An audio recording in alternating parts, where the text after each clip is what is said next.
First of all, I want to say a pretty big warm thank you to all of our presenters and our panel members. Thank you so much for presenting some really awesome talks for today. I think it might be nice to kind of go around and sort of reintroduce all the panelists. We have also Dr. Popescu joining us online as well. So I guess I'll start with Dr. Popescu. Did you want to introduce yourself?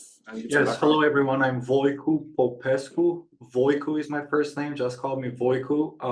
I am in the computer science department, research interests, graphics, visualization, vision, and more recently and quite exclusively almost XR, extended reality, everything from virtual to augmented to mixed reality. Thank you. I'm Shawn Jung. I'm an assistant professor in the White Lodge in JW Junior, Marriott Junior School of Hospitality, Tourism, and Management. So, yeah, I just started getting into this AR, VR, learning a lot from my limited experiences. I'm probably one of the few people here coming from social science fields, so I'm kind of nervous, but thanks to George. Okay, hi everyone, I'm Stylianos.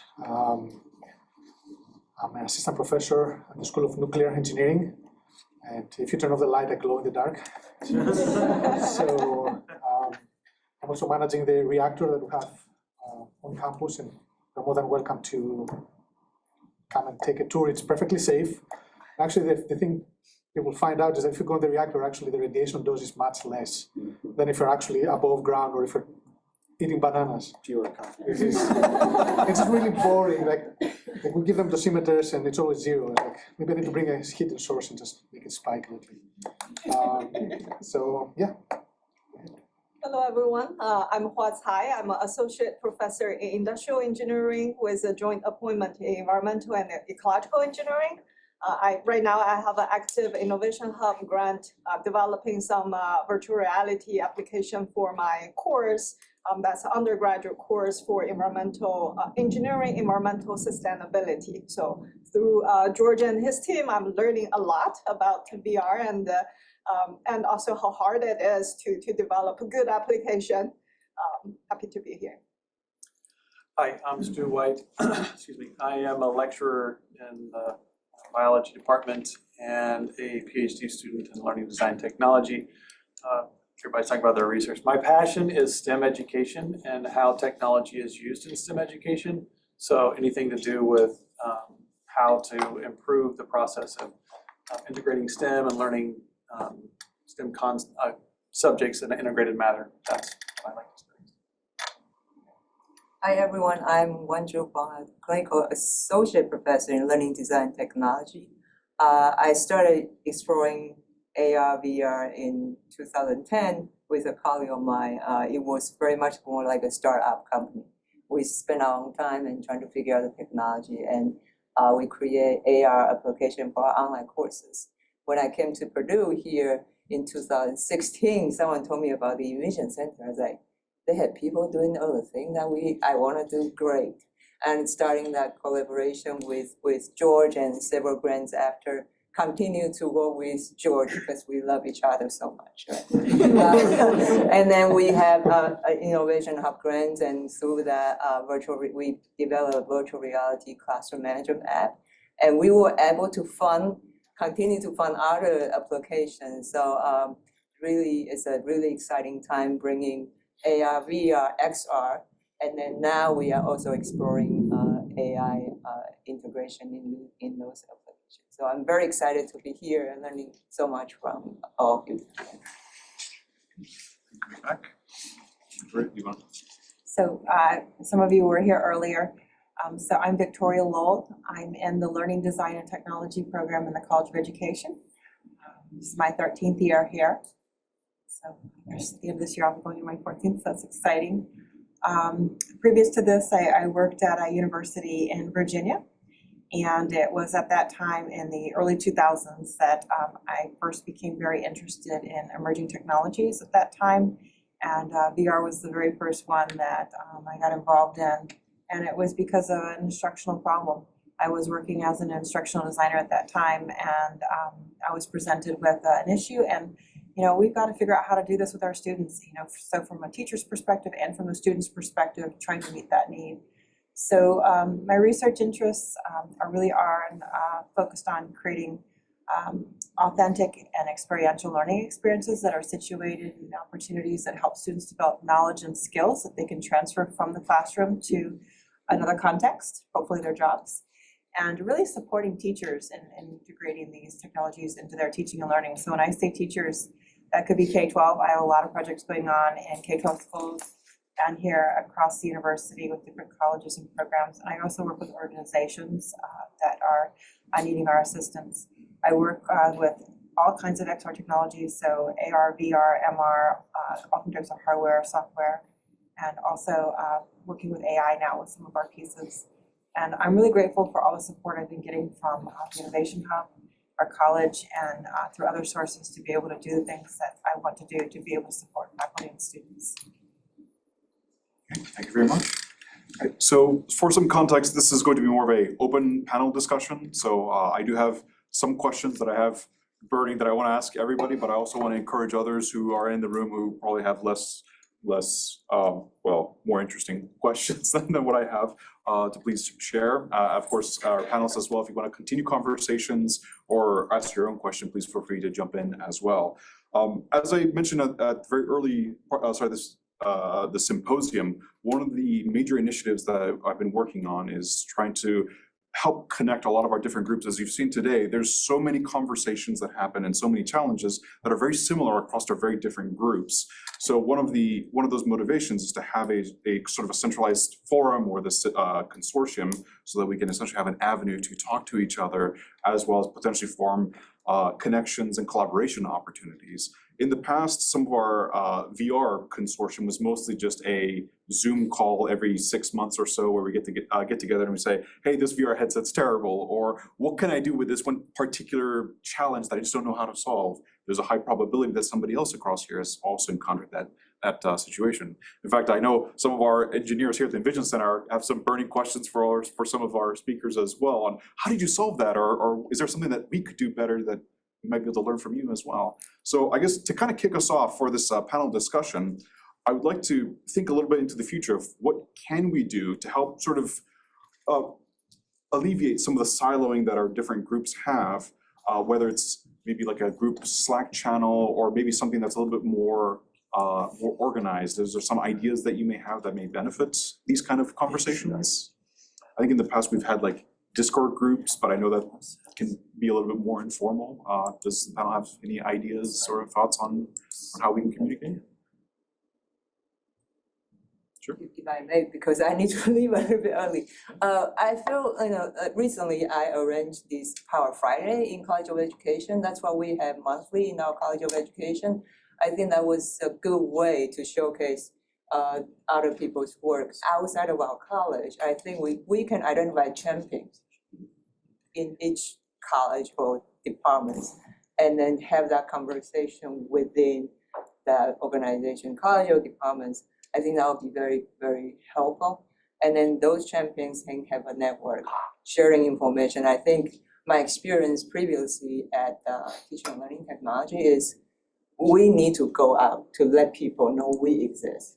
We can help you with your online courses. We can help you with your face-to-face courses. I feel that's the same way. A lot of time we have Purdue Today, which is really wonderful. I really read Purdue Today, by the way, every day.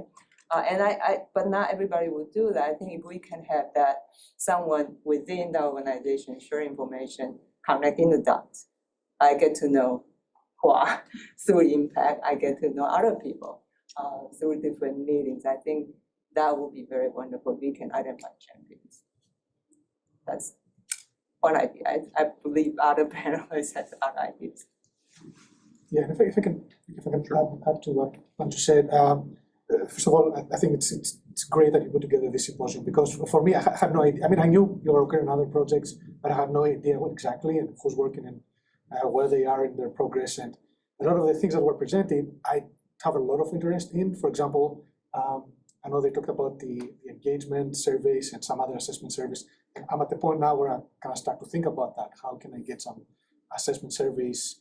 How can I maximize the surveys and all that? So there are other researchers or participants that they already done that and they can learn something. And the others also vice versa, right? I've done some physics-based, we had some bottlenecks that were solved. Maybe I can provide some lessons learned to other people that are interested. For example, the ChatGPT integration, that's something that we definitely want to hear more and definitely be reaching out. So I would say definitely the symposium helped a lot. After that, maybe like you said, maybe a Slack channel where you can quickly ask questions. Say, hey, I have this question. You can help me, or maybe you can do informal coffee hour every month. Something like that would be more informal. We can talk without having to wait for a year. Absolutely. You said the magical words coffee hour, so you've got my attention. I found out that if I want to motivate my students to come to the meeting, it's always like free food. It's like they're running. Yeah, I kind of like the concept of open house of Envision Center as well. I had my first class yesterday right here, and majority of the students out of 25, only 2 students have been here for some sort of events, and 23 students were kind of lost around here to find the location of the Envision Center. So I think the Envision Center has to move to other. But yeah, the open house concept only messed with the coffee, but you don't have to have a coffee. Just to, having some experience, and knowing the Envision Center is here and seeing what's available, what's happening around here is really fascinating for some people, especially students or faculty members who are not engineering or technology related field. So I have a couple of thoughts. The first one is we have this event that occurs monthly in our college called Education is on the Menu.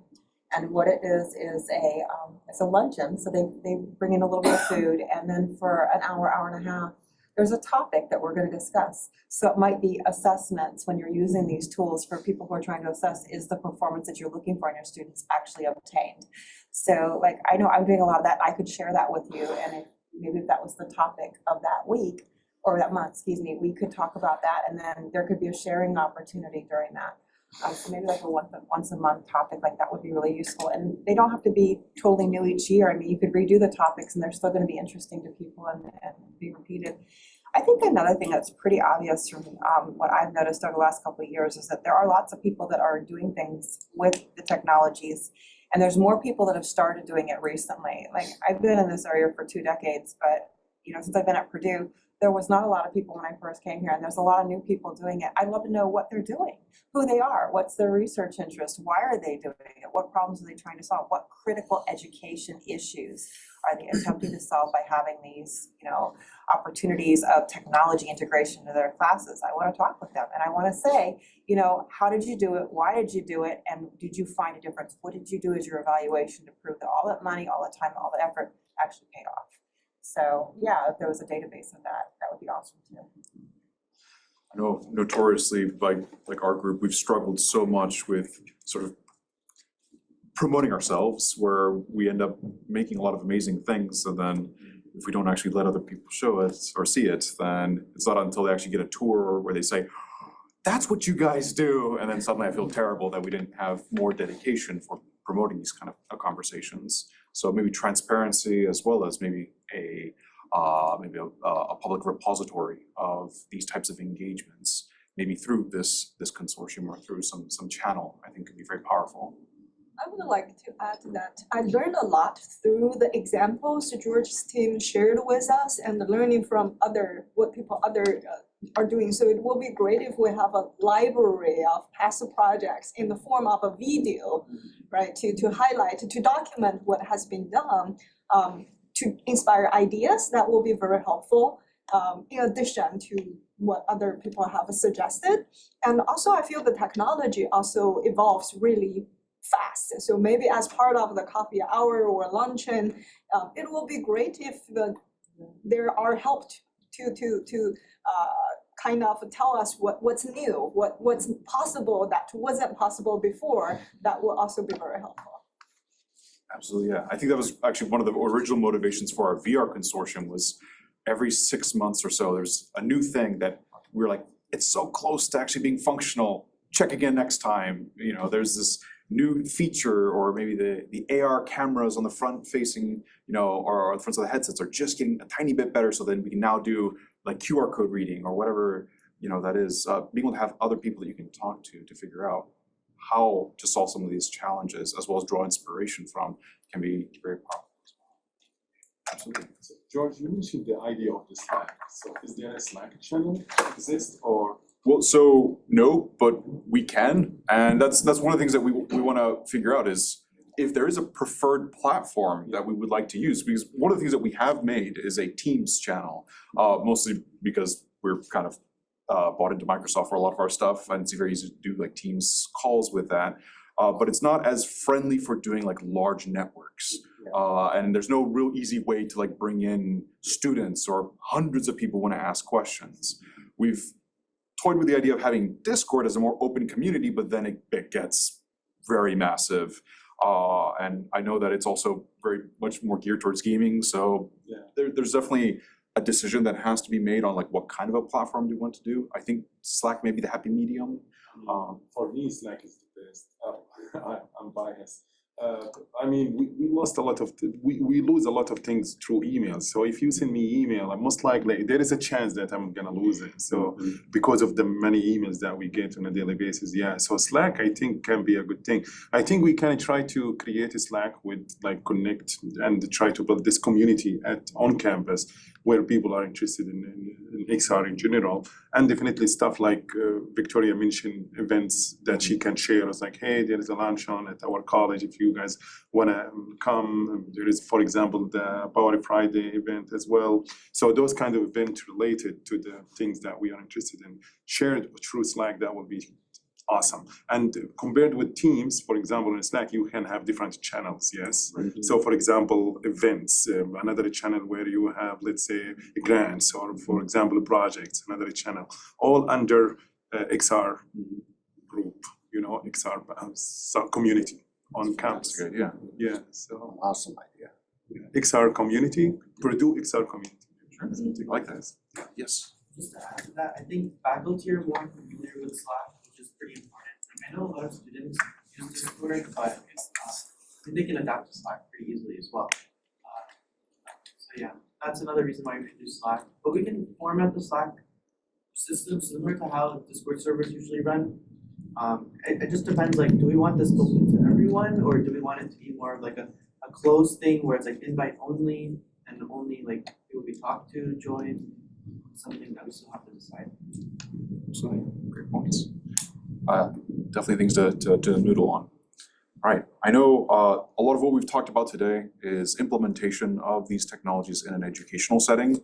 And I know from a assessment perspective, an assessment and accessibility perspective, there's a very huge challenge there as XR or just any form of these devices by nature is not very accessible. So I guess for the panel, do you all have any like stories, pitfalls, or best practices that you may be willing to share on how to avoid potentially any like accessibility challenges that may come?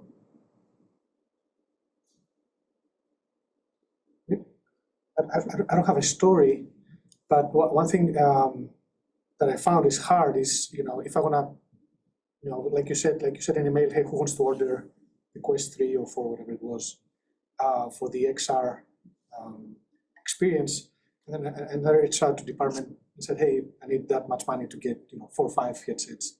They were like, what's the value? So at some point they were looking for something tangible, like some sort of results or something that I could go back to them and say, hey, you know, if we use that, if we invest that, then, you know, we will attract more students, we will engage the students more. There's this benefit for the department. And I kind of didn't have this solid evidence, which that's why I'm kind of interested in other researchers, if they found something like that and could share, maybe we could do a joint study, because that would make it a lot easier to convince, you know, the department to invest in 5, 10 headsets or maybe more, and then we can bring students, then they provide the feedback, and then the department will give more funding to that stuff. Because that was one of the bottlenecks I faced. Like, where's the evidence that it's worth spending $10K? Right? How do we know that? So a resource challenge then, absolutely. Yeah, and that's how we see the accessibility. Right. You know, we need to get the headset somehow first and start implementing that, but we don't even have that. So I guess I might just selfishly plug, I know one of the initiatives, one of the three that we have here is the XR Lab in this space, where with this new site that I had in my slides, and I can make that available to everybody as well, we now have a sort of a registration or requests portal so that if anybody needs access to devices, access to this room, want to tie it into our motion tracking system, or they just want to put people in headsets. We're trying to make the space more open so that instead of having it tied to a grant, they can just say, can I just come in and use this space? So we've had so many classes all throughout this last semester. As soon as we got this nice order of Quest 3s, we're able to say, if anybody wants to watch a 360 video, or even try on some of our applications that we've developed, we want to make this more accessible. So I can bring my class here. Absolutely, yeah. First of all, for free. Yeah. With the free food or? I don't know, I mean, I would expect that, you might charge something about it, because it's expensive, right? Yes. So maybe there's some overhead. Generally, the only times that we've been charging is for anything that requires development or actual like personnel cycles. If it's mostly just like a tour or classroom engagement, one of our XR initiatives was to improve access to these materials. So we're trying to offload a lot of the burden of buying headsets, maintaining those devices. So we have our curated systems that have our own fleet management solution, so that if there are apps or contents that you would like to check out, please reach out to us. That was a very big selfish plug, sorry. Yeah, yes. No, I really like the idea of the XR classroom. That allows the professors to teach. You don't have to worry about managing the technology. They have all that expertise here. So I think that's fantastic for the university.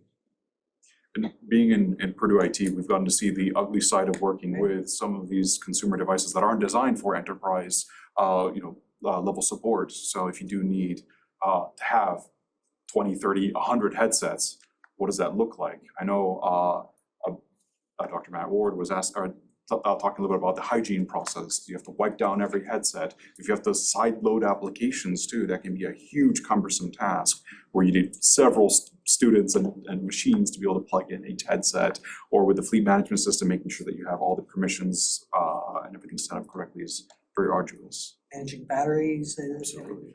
I have a stash right behind me. I was just gonna say, so from my perspective, we used AR a lot in my course, and so one of the things that we have found is that once you have the app or something like that downloaded onto, so we use iPads as well for everything in my course.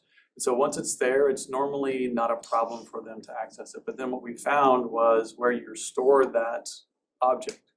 I'm a cheapskate, so I like to go as cheaply as I possibly can, but everything becomes more expensive over time. And so being able to know where those are at all time and have access to the save spot where they're at, that's an important thing. And then the other thing that we have noticed within my students is that students would much rather view the insects with the web-based as opposed to putting it into the actual classroom itself. And so just using your teaching toolkit to say, no, this is what's supposed to be done this way. Don't let them get away with, doing the least amount of work, but saying that we want to view it in AR. We don't want to just look at it as a web-based item. So those are the kind of things that you have to deal with when you're implementing AR specifically into a classroom. They're going to try and find ways to not do what you want them to do, and so just trying to make it as nearly impossible for them to sidescape that one way or another is important. And then from the assessment side of things, that becomes important because one of the things that we did is we said you had to identify these, and so you had to identify them in that way. And so it was built into the assessment tools. They practice it, and then okay, now can you do it? So. In terms of accessibility, I think we also need to think about, in my class, I've had students who are vision impaired or hearing impaired. So when we develop these applications, we needed to have consideration of that as well. So in our project, our plan is that for anything that will be displayed with the sentence, we have a voiceover, so there are both options. And we will also be having this VR headset access and this laptop website-based access as well. So creating kind of like an alternative version then for non-VR and VR. Sure. I know, Stu, you mentioned sorry, what, did you have a question, Colin? No question, no. Did I raise my hand, electronic hand somehow? Sorry about that. Oh, okay, gotcha. You did mention the big elephant in the room, assessment.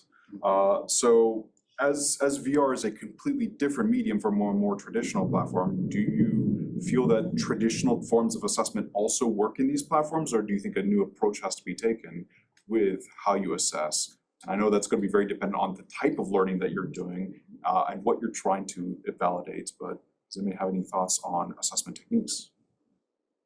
So I can only speak from my perspective and from my experience, and that so if we're asking them to do something that's going to transfer outside the classroom, then that VR environment assessment opportunity is very valid, very valuable. So for example, identifying insects, right? If you can put them in an environment where they're actually doing that identification, it's going to be far more beneficial to them.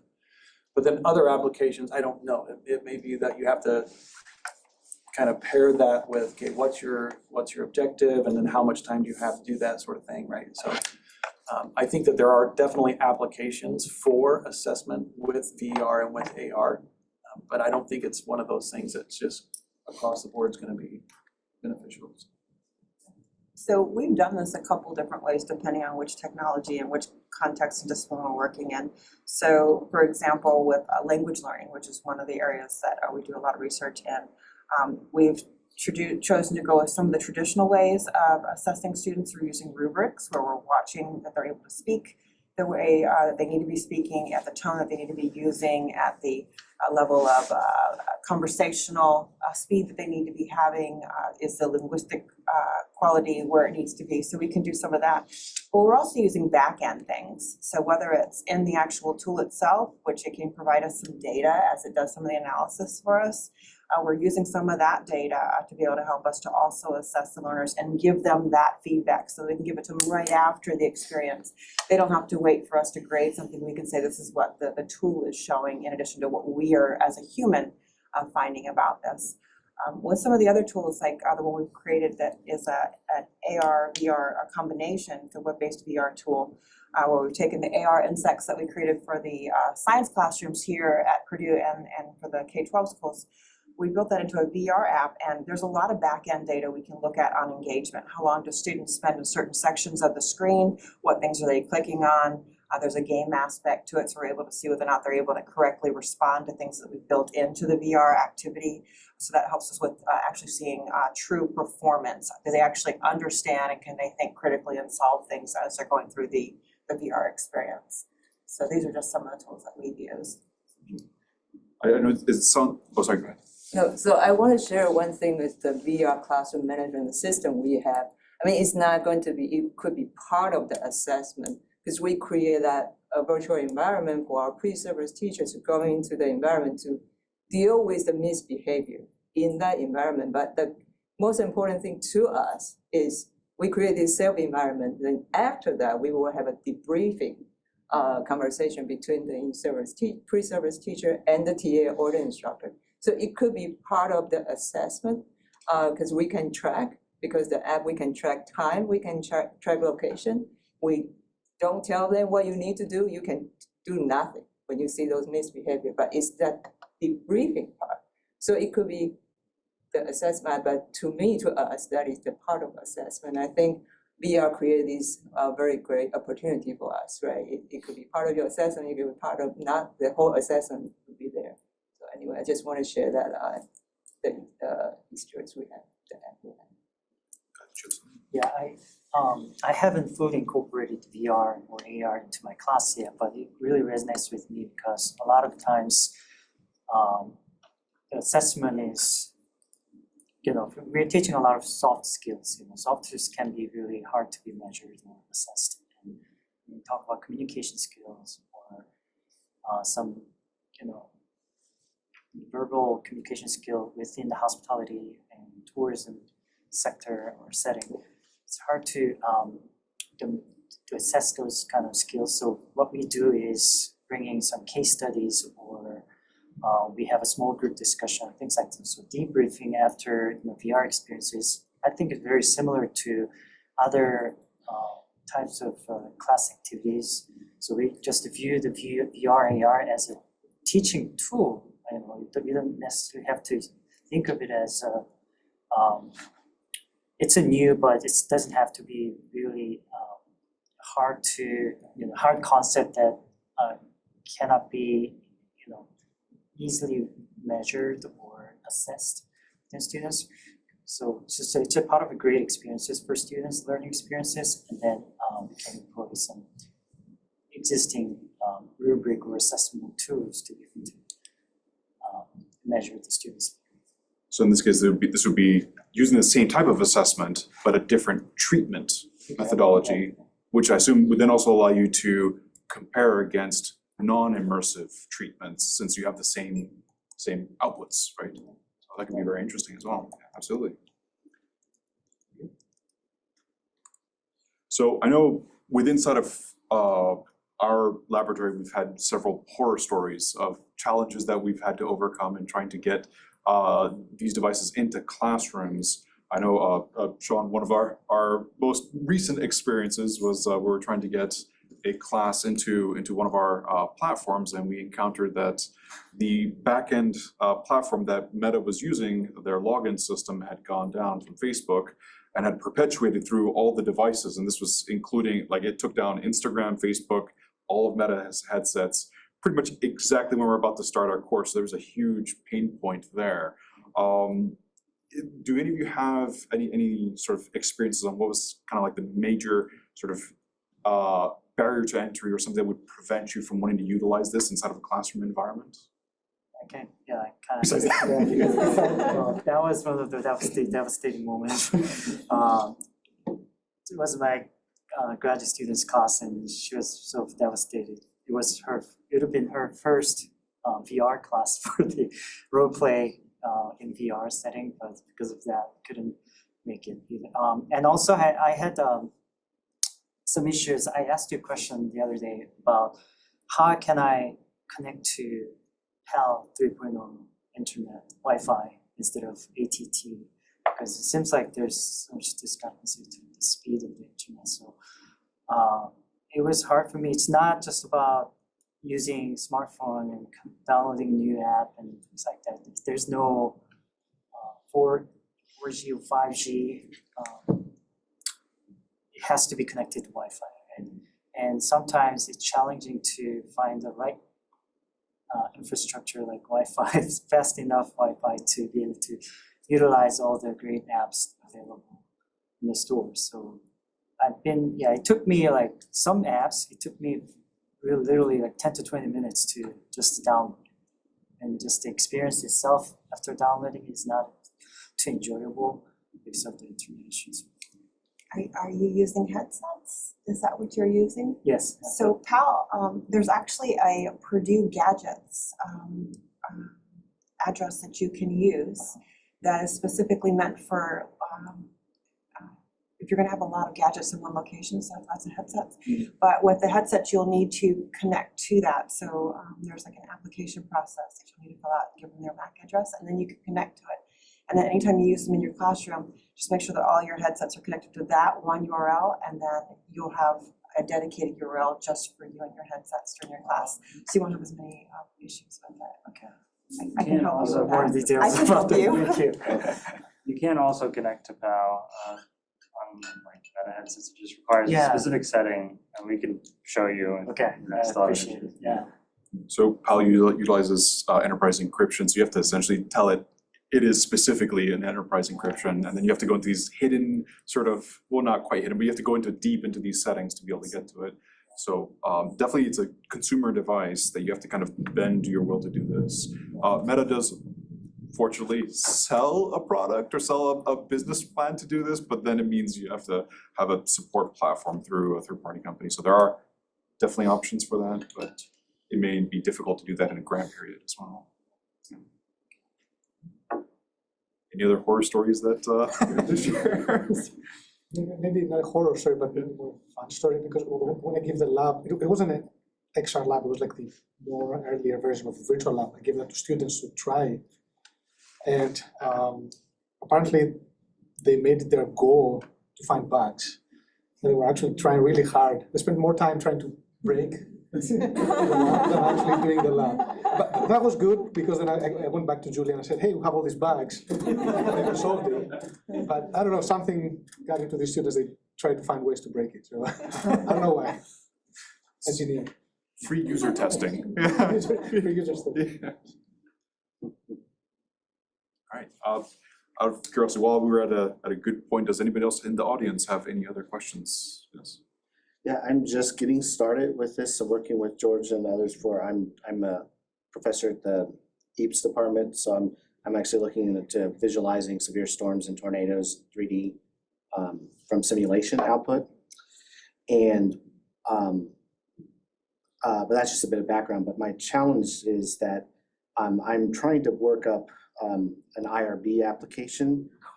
And I'm wondering if you all, it's not a real specific question, but if you all had any pitfalls or anything like that, those of you who had put together IRB applications for assessment and things like that, and any advice you might be able to give for that. Is everybody having trouble with IRB? Please email me. We will have a chat. I can give you a lot of advice on that Chime one. in. You're gonna be doing it, but. Voicu, go ahead. So it's a question that resonates with all of us. I'm sure those of us who went through one of these IRB approval processes. I need an IRB protocol, a different IRB protocol for every single paper. We have about 5 that have just been accepted, and it becomes more and more difficult. One of the latest hurdles is the need to contact prospective participants through yet another service at Purdue. There is no good answer. Of course, we can use one successful IRB and then apply for new protocols based on the old protocol. I just sent an email like half an hour ago to the IRB asking to meet with them to see how it is possible to streamline the process. I'm involved with IEEE VR. I was program chair last year, 2 years ago. We take IRB approval very, very seriously. IEEE does. So IEEE will not publish your paper if you report results on a user study without having had proper ethics board review. As you can imagine, there is great variability across the world and so on.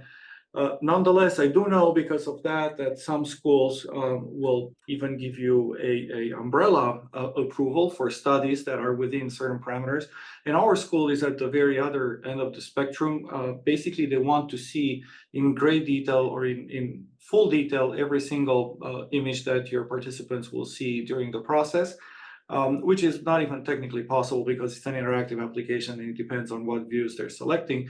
But nonetheless, I think that and if anyone is interested in joining this effort, I don't know what this would look like, but trying to get some standardization of these studies and within certain parameters. XR, for example, has the huge advantage over VR that you are less likely to get cybersick and you're less likely to bump into objects that you wouldn't see in VR because you do see them in XR. So contact me if you want sample IRB protocols. Contact me if you want to join the effort of trying to streamline the process, again, while maintaining absolute rigor and safety for our participants. So it's a subject near and dear to my heart, probably near and dear to everybody's heart. So just send me an email.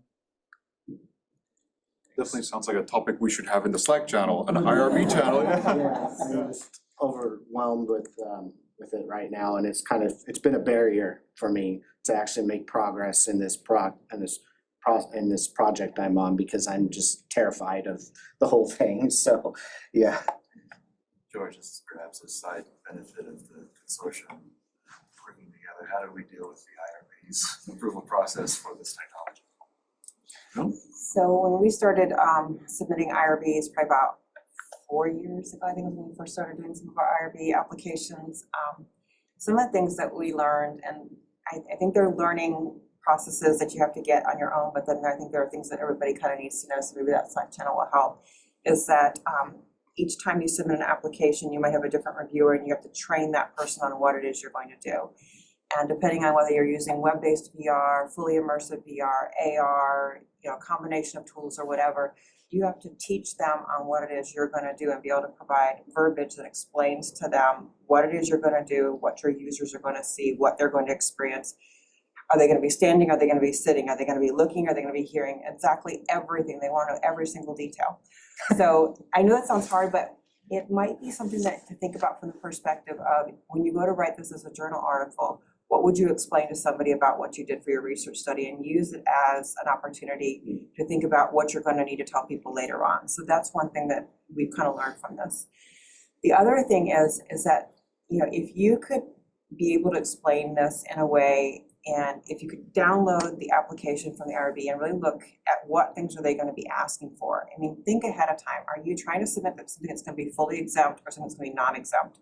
And from the perspective of whether it's going to be one of those two different directions, and I know if you're not really sure what those two different directions are, I can give you more information. I've gotten that far, right? And it's definitely non-exempt from what I understand. So it's going to be fully non-exempt. Yeah. Really think about, the IRB is looking at how to protect the users, not you, the users. And they're trying to do that to protect the university in the back end from being sued or there being issues. So anything that they're going to question you on, they're going to question you on. So think ahead of time, think forethought. What would they want to know? What would you want to know if you were an IRB person, and was going to be explained this? So I can give you examples just like what you can, but yeah, just think of it from that perspective. I think that might help a little bit. Yeah, thank you. It's very helpful. I think one of the things that I even offered to, I think one of our IRB contacts was to see if we can bring them on a tour to give them some hands-on time. As I know I've overused, and people are gonna get sick of me saying that picture is worth 1,000 words. If we can put them in headsets, that may get them to understand at least the core technology a little bit better, and maybe can up their literacy so that when they do encounter these this different language, they can be familiarized with it. It seemed like they were amenable to that, right? I just don't know if that didn't happen yet, so. No, do not. Yeah, we should do that, definitely. One other thing I think that needs to be considered is, and I ran into this 20 years ago when I first started to study with VR, is that some people are very fearful of VR and AR. They really only hear the negatives of you're going to get motion sickness or this is going to happen, and they don't focus on what are all the benefits. They tend to go to the negative. So that fear tends to drive things, and I think that as a group of people that are trying to show all the benefits of these tools, really promoting their benefits and then trying to figure out solutions to the accessibility issues or the motion sicknesses, and helping organizations or companies that are developing these tools, if there are developers here, finding solutions to some of those things might actually help us in the long run. Yes. I just wanted to note that like XR is actually, I'm saying XR, I should be saying like MR or like AR 2.0, like I don't know what to call it anymore, but the point is you put on a VR headset and you see the real world too. This is relatively new, like the Quest Pro did it, the Medicos 3 is doing it, the Apple Vision Pro is doing it, but they're all relatively new. So I think a lot of the things people are afraid of are VR problems, not see-through Augmented AR reality. 2.0, augmented, but I'm gonna call it mixed reality for now. Yeah, mixed. So hopefully we can like agree on a term, I don't know. But yeah, a lot of these problems, all these fears of motion sickness are pretty much gone because of mixed reality. So as we bring all of our apps from VR to MR, or like make them mostly MR apps, like a lot of these concerns will go away. So it's good to know. I can add a little bit. I know I'm going to be kind of speaking on behalf of Kara Weatherman, but when we talk about these MR experiences, I know when we first started doing a lot of the stuff with the HoloLens, as well as the Meta 2 headset, not from Meta, Facebook Meta, but another company called Meta, had a see-through, a non-pass-through headset. So you were not occluding your real vision or intercepting it with a camera and a display. And with a lot of the cases that Dr. Weatherman's working on, where you have needles and you're puncturing things, doing that in a pass-through headset where you don't get true vision of your hands, your likelihood of puncturing yourself goes up very high if your sense of depth is not really good. So I know that was one of the big challenges where we didn't want to have real needles around poking people. while we're trying to also handle radioactive materials, even if it's simulated.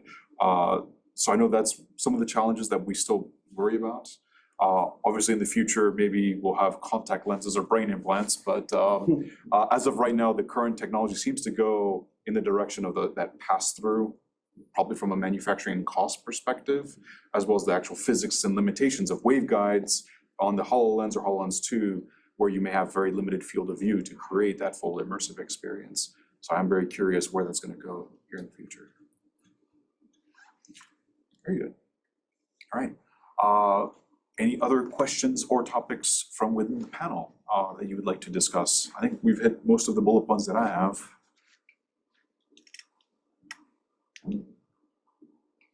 Is this IRB maybe something that Envision can facilitate? Like, like a colleague, we have no experience in that. Maybe you can set up a training session because you have experience in that. And also drawing parallels from the radiation field. So I was wondering if each one of us has to go through a separate IRB process. Because right now, how it works, if I want to get access to rad material, I don't have to go to the NRC to get license. I go to, so Purdue has a broad license, and then that has been approved by the NRC, and then Purdue says, if you want to use something, I'll train you how to use it, and I'll approve it, and you don't have to go, each one of the, whoever's using rad material should go to the NRC, which is the equivalent of sort of the IRB. So would there be like a possibility to have Envision submit like a broad review process, and then, if we're using something, then you train us, and, we don't have to go individually. Because to me, because a lot of these things are similar, why do we have to do that repeatedly, same thing again and again and again? Right. Again, a little bit maybe kind of out of the box. Gotcha. Yeah, I think if we can at least help with aggregating language to utilize or standardize some of the language so that we can help provide that or share it amongst our group, I think that'd be a great start. I know each use case, unlike requesting a larger like umbrella style coverage, each case may be slightly different, especially on the type of technology or specific device that you're using. So that may make it still require a lot of that personal touch for each of those applications. But I think at the bare minimum, we should probably start with maybe either through the consortium or through this Slack channel, if we can start sort of a grouping where we can say, here's some of the common things that we can say to standardize that language. I think would be very beneficial. I think some kind of a decision tree versus, okay, if you're a participant going to handle a physical object, right? Is the participant going to move around? And like if you have each have the category, what are the things you need to think about kind of to prepare for those safety potential issues? That would be very helpful. I think that may be a good discussion to have with IRB.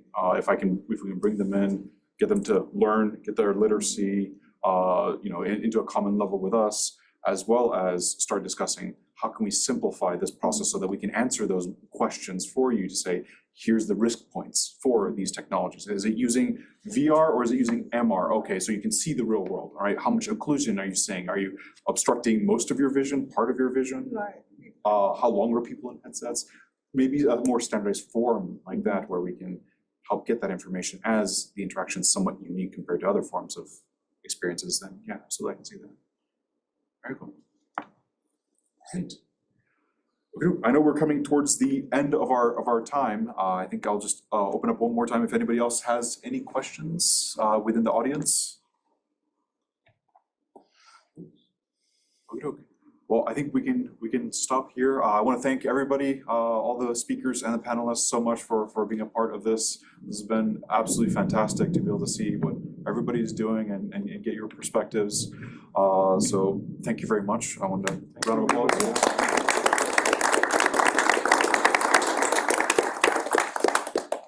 And I think with this, we have a promise of creating an avenue for maintaining this communication. As you said, this technology keeps moving, so having this conversation continue and potentially even doing this more routinely might be a fantastic opportunity. So thank you very much, everybody, for attending, and good night.